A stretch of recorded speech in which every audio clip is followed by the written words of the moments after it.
Bismillahirrahmanirrahim. Assalamualaikum warahmatullahi wabarakatuh. Ahlan wa sahlan, selamat datang di kelas Bahasa Arab untuk kelas 9 Madrasah Tsanawiyah atau Sekolah Menengah Pertama. Pada pertemuan kali ini kita sudah memasuki bab 2, yaitu tentang Al-Haflu Bidzikra Maulidir Rasul sallallahu alaihi wasallam atau peringatan Maulid Rasul sallallahu alaihi wasallam. Pada pertemuan pertama di bab 2 kali ini, kita akan mempelajari tentang perubahan kalimat ketika dia dimasuki kata kana. Sebenarnya, pada permulaan bab 2 ini, kita seharusnya belajar tentang membaca dan memahami sebuah teks.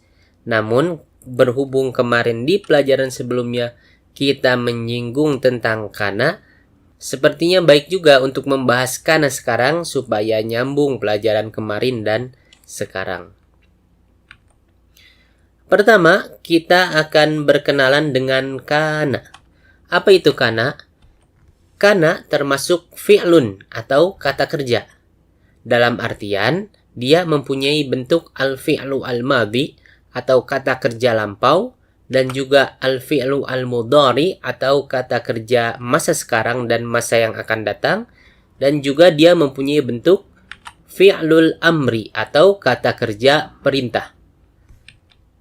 Bentuk fi'il madinya kana, bentuk fi'il mudhari'nya yakunu, dan bentuk fi'lul amrinya kun. Kana yakunu kun. Kemudian seperti fi'lun atau kata kerja yang lain, kana juga dia bentuknya berubah sesuai dengan pelakunya. Contohnya, jika pelakunya huwa, kana dalam bentuk aslinya, jika hiya berubah menjadi kanat, dan jika anta berubah menjadi kunta. Ini adalah kana, sama seperti fi'lun atau kata kerja lainnya. Sekarang kita akan memahami apa arti kana, apa makna kana. Kana mempunyai beberapa makna yang berbeda sesuai dengan konteks kalimatnya. Yang pertama adalah atau terdapat, yang mana ini terjadi dulu atau di masa yang lampau. Dalam bahasa Inggris kita bisa sebut was. Sebenarnya ketika kita terjemahkan ke dalam bahasa Indonesia, kata adalah dan terdapatnya ini bisa saja kita hilangkan. Jadi di sini yang penting kana ini merubah suatu kalimat yang tadinya konteksnya ini terjadi masa sekarang menjadi kalimat atau keterangan yang terjadi di masa yang lampau atau dulu. Langsung saja contohnya. Abi tobibun. Abi ini artinya ayah saya, tobibun artinya dokter. Abi tobibun, ayah saya adalah dokter. Atau seperti yang tadi saya sudah bilang, adalahnya tidak disebutkan pun tidak mengapa. Ayah saya dokter. Ketika kalimat abi tobibun kita masuki kata kana, berubah menjadi kana abi tobiban. Yang tadinya artinya ayah saya adalah dokter.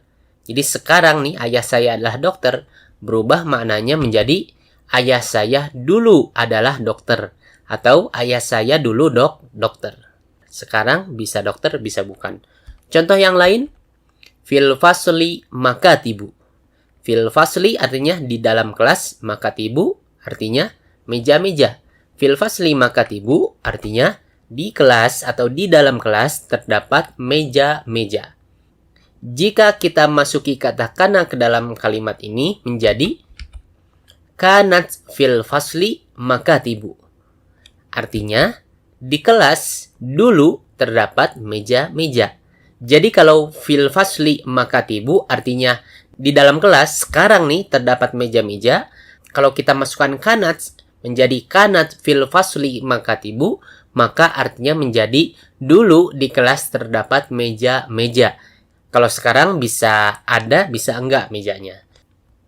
Kemudian makna yang kedua, kana bisa sama seperti soro, yang artinya menjadi. Soro ini kita sudah pelajari di pelajaran sebelumnya, yang artinya adalah menjadi.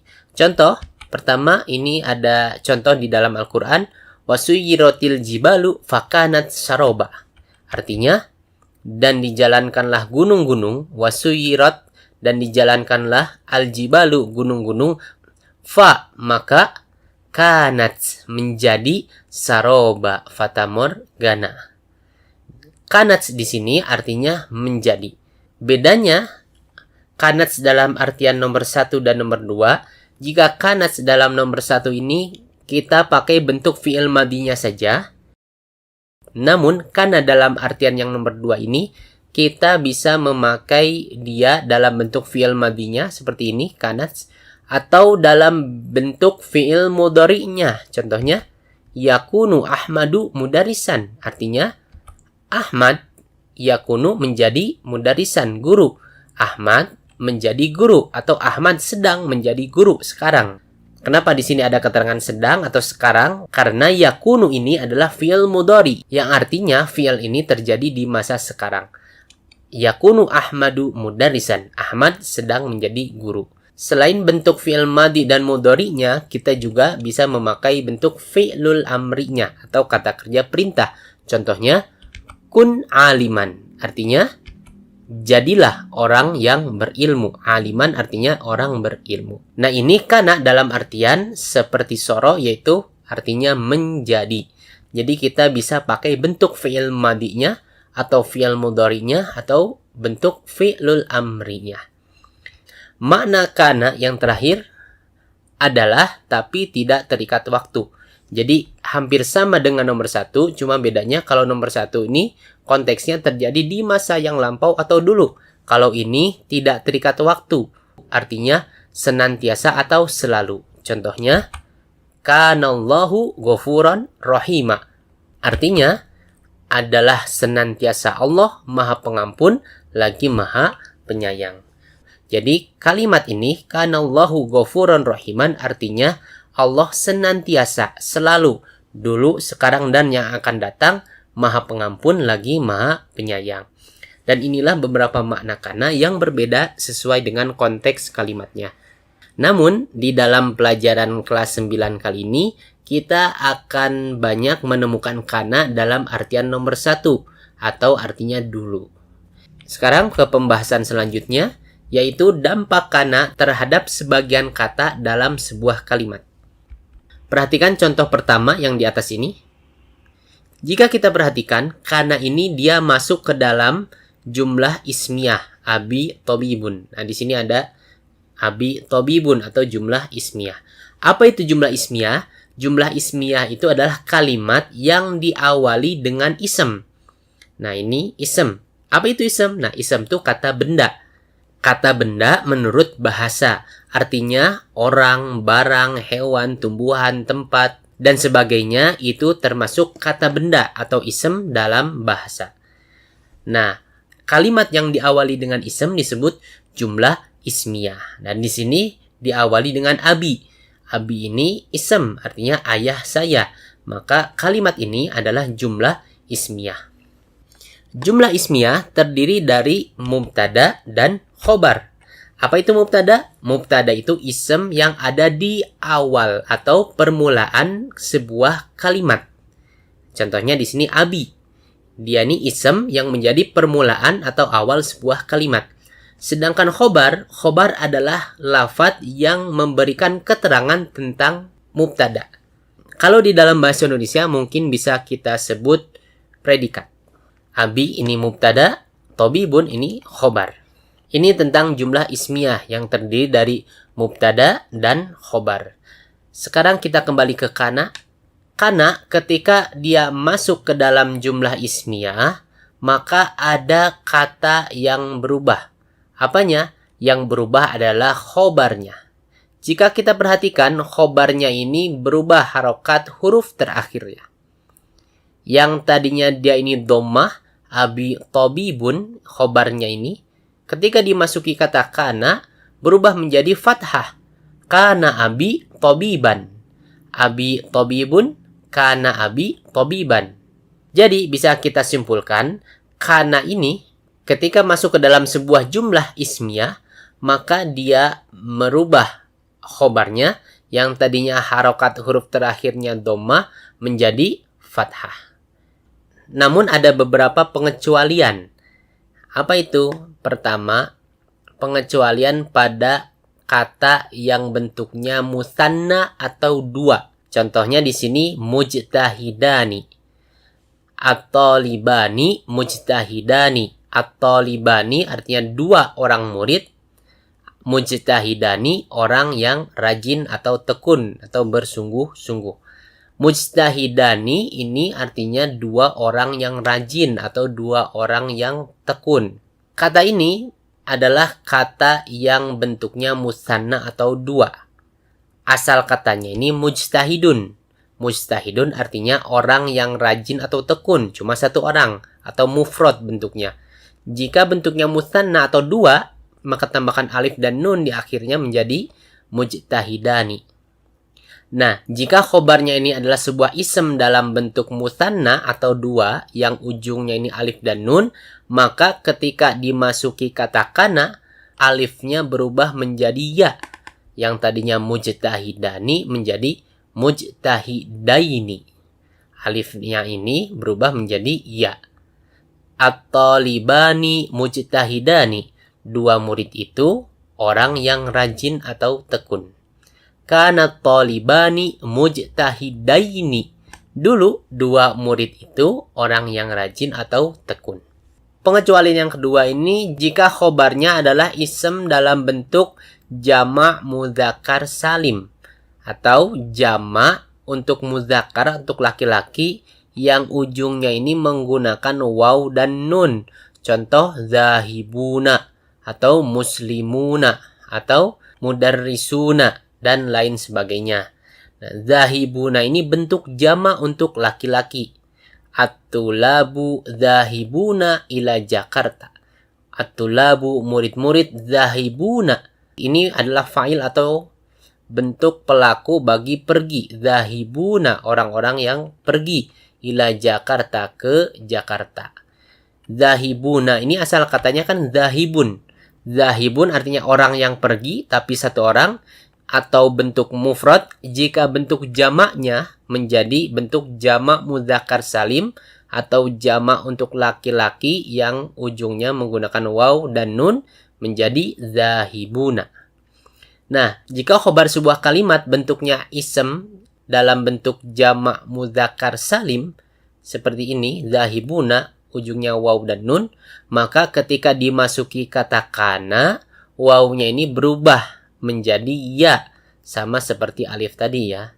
Cuma nanti yang tadinya harokatnya ini domah nih terakhir ujungnya zahibuna menjadi kasroh, menjadi ke bawah. Zahibina. At-tullabu zahibuna ila Jakarta. Murid-murid zahibuna pergi ila Jakarta ke Jakarta. Berubah menjadi kanat tullabu zahibina ila Jakarta. Dulu murid-murid pergi ke Jakarta. Dari zahibuna setelah masuk kata kana menjadi zahibina. Ini 2 pengecualian, yaitu jika khobarnya bentuknya ini musanna atau 2 atau jamak mudzakkar salim bentuk jamak untuk laki-laki yang ujungnya ini menggunakan waw dan nun. Namun umumnya ini yang tadinya dhammah berubah menjadi fathah. Ini umumnya. Namun ini terjadi jika khobarnya ini ism mufrad atau kata benda yang tunggal. Artinya dia tidak akan terjadi seperti ini jika khobarnya ini fi'al atau kata kerja atau kalimat atau semi kalimat. Kayak gimana itu? Langsung saja kita lihat contohnya. Contohnya di sini Ahmad yaqra'u al-kitaba. Ahmad yaqra'u artinya membaca, karena dia ini bentuknya fi'al mudhari, maka artinya sedang membaca. Al-kitaba buku. Ahmad yaqra'ul kitaba. Ahmad sedang membaca buku. Di dalam kalimat ini mubtadanya adalah Ahmad dan khobarnya yaqra'u al-kitaba. Jika kita perhatikan khobarnya ini dia jumlah fi'liyah atau kalimat yang diawali dengan fi'al atau kata kerja. Jika seperti ini, maka ketika dimasuki kata kana, dia tidak berubah apapun. Kana Ahmadu yaqra'ul kitaba. Dulu Ahmad sedang membaca buku. Ini artinya kita menceritakan kejadian yang lampau. Dulu Ahmad sedang membaca buku. Jadi Ahmad sedang membaca bukunya ini di masa yang lalu. Nah, jika kita perhatikan di sini, Ahmad yaqra'ul kitaba, setelah dimasuki kana, menjadi kana Ahmadu yaqra'ul kitaba. Jadi, khobarnya tidak ada yang berubah. Itu jika khobarnya fi'al atau jumlah fi'liyah, atau kata kerja ya. Begitu juga dengan jika khobarnya ini kalimat atau semi kalimat. Nah, ini contoh dari khobar yang semi kalimat. Apa itu semi kalimat? Jadi, maksudnya, dia itu bukan kalimat lengkap, tapi juga tidak terdiri dari satu kata. Contohnya di sini fil fasli. Fil fasli ini bukan kalimat lengkap, tapi juga tidak terdiri dari satu kata. Ini terdiri dari dua kata, fi dan al fasli. Maka ini semi kalimat. Di sini kita perhatikan al-makatibu fil fasli. Al-makatibu itu meja-meja, fil fasli di dalam kelas. Mubtadanya ini al-makatibu, khobarnya fil fasli. Ketika dimasuki kana, maka kita lihat menjadi kanat al-makatibu fil fasli. Dulu meja-meja di dalam kelas. Ketika dimasuki kata kanat, maka khobarnya ini fil faslinya ini sama, tidak berubah seperti awalnya. Begitu juga kalau misalkan contohnya kita taruh mubtadanya ini di belakang menjadi mubtada muakhor. Ini sudah kita pelajari di kelas 7. Contoh di sini fil fasli makatibu, di dalam kelas makatibu meja-meja atau terdapat meja-meja. Mana mubtadanya? Mubtadanya tetap makatibu sama seperti ini ya. Cuma ini dia mubtada muakhor atau mubtada yang diakhirkan. Khobarnya fil fasli. Kita lihat kalimat ini ketika dimasuki kata kana menjadi kanat fil fasli makatibu. Dulu di kelas terdapat meja-meja. Maka khobarnya ini, fil faslinya ini sama juga. Tidak berubah, masih sama seperti awalnya sebelum kita masuki kata kana.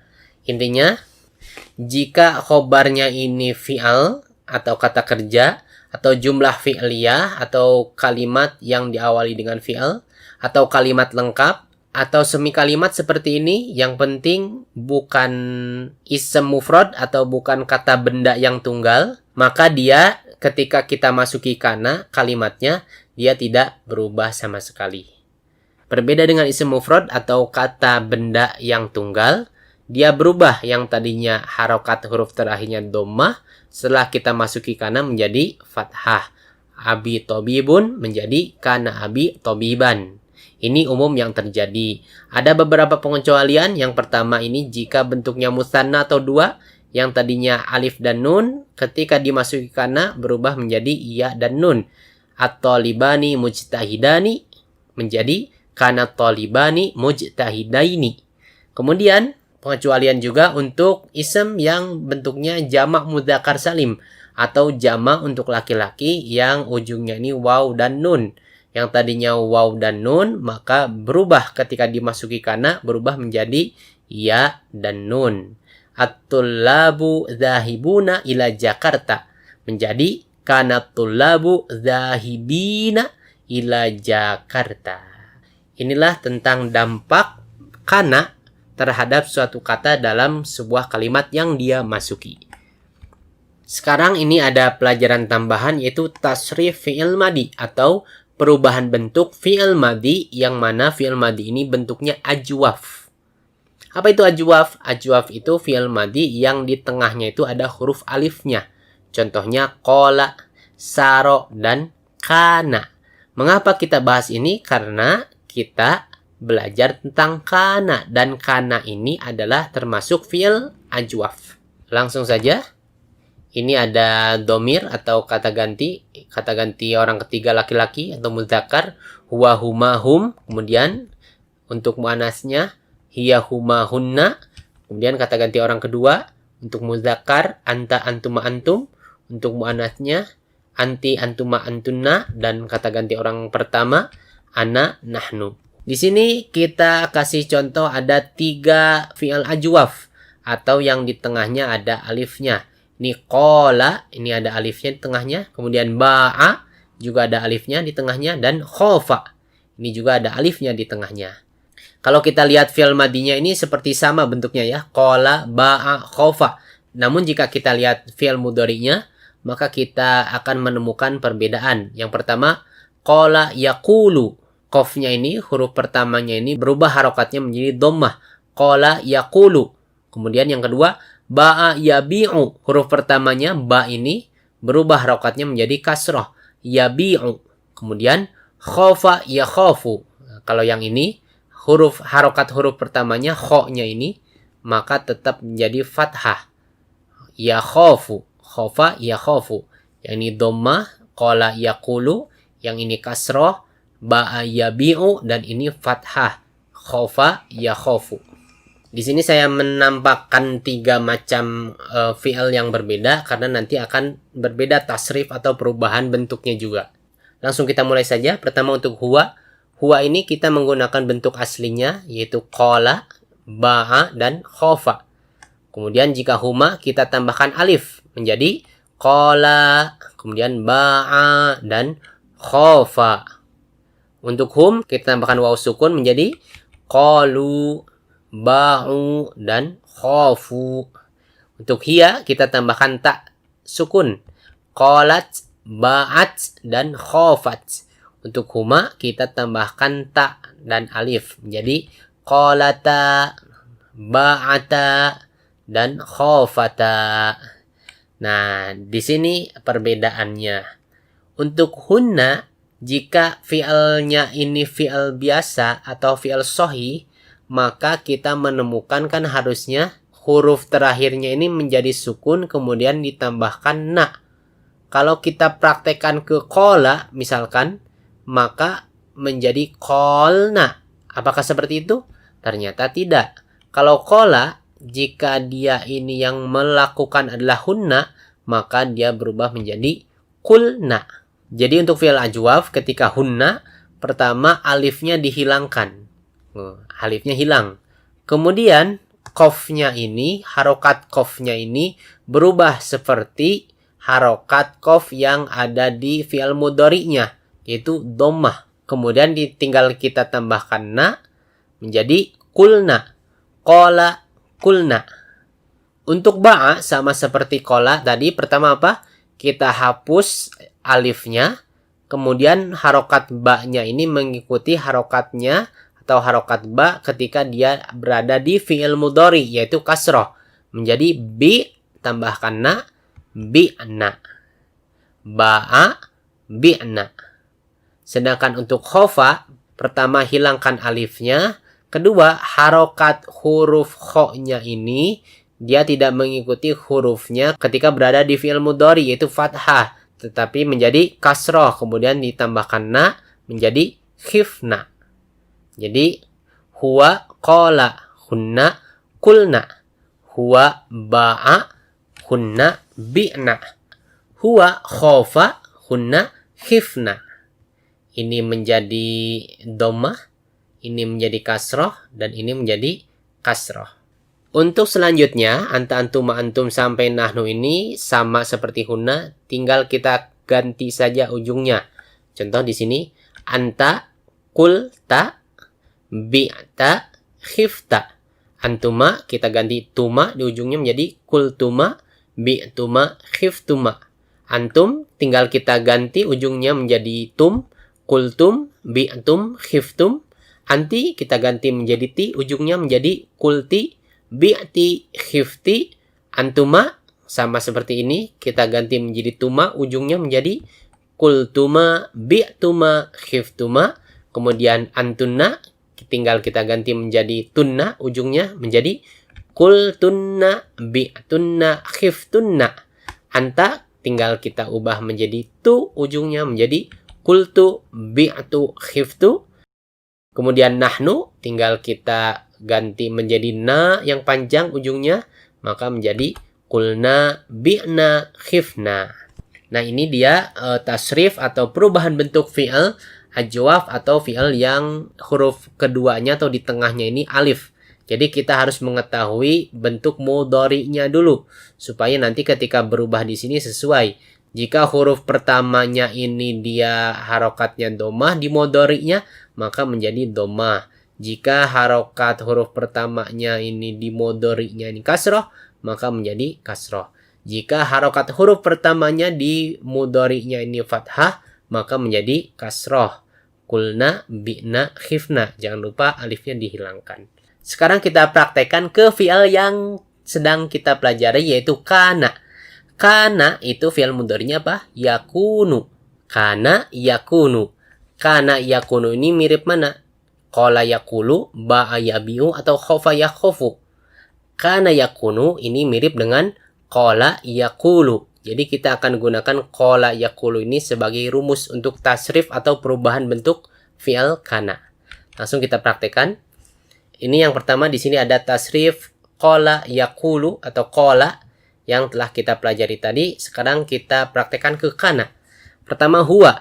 Huwa ini masih dalam bentuk aslinya yaitu kana. Untuk huma tambahkan alif, kana. Untuk hum tambahkan waw, jadi kanu. Untuk hiya tambahkan tak sukun, kanat. Untuk huma tambahkan tak dan alif, kanata. Nah, untuk hunna jangan lupa kita hapus alifnya, kemudian kita ubah harokat ka-nya ini seperti yang ada di mudhari'nya. Di mudhari'nya ini dhammah, berarti ini berubah menjadi dhammah, menjadi kunna. Kunna, hunna, kunna. Jika di dalam bahasa Arab, jika kita menemukan huruf yang double seperti ini, kita gabungkan saja menjadi kunna. Jadi pakai tasdid. Kunna. Jadi nunnya tidak usah ditulis dua kali, tapi langsung saja kita gabungkan dan kita beri tasdid. Kunna. Kemudian anta, tambahkan ta, jadi kunta. Antuma, tambahkan tuma, menjadi kuntuma. Antum, tambahkan tum, menjadi kuntum. Anti, tambahkan ti, menjadi kunti. Antuma, tambahkan tuma, menjadi kuntuma. Antunna, tambahkan tunna, menjadi kuntunna. Ana, tambahkan tu, menjadi kuntu. Dan nahnu, tambahkan na dan alif, menjadi kunna. Nah, ini kita menemukan di sini ada double ya, na-nya. Maka kita gabungkan saja menjadi kunna. Inilah tasrif atau perubahan bentuk fi'al kana. Mungkin itu saja pelajaran kita kali ini. Nanti kita akan praktekkan kana ini dalam berbagai macam kalimat nanti di pelajaran kita setelah ini. Itu saja, syukron. Mudah-mudahan bermanfaat dan dapat dipahami. Ila liqa. Assalamualaikum warahmatullahi wabarakatuh.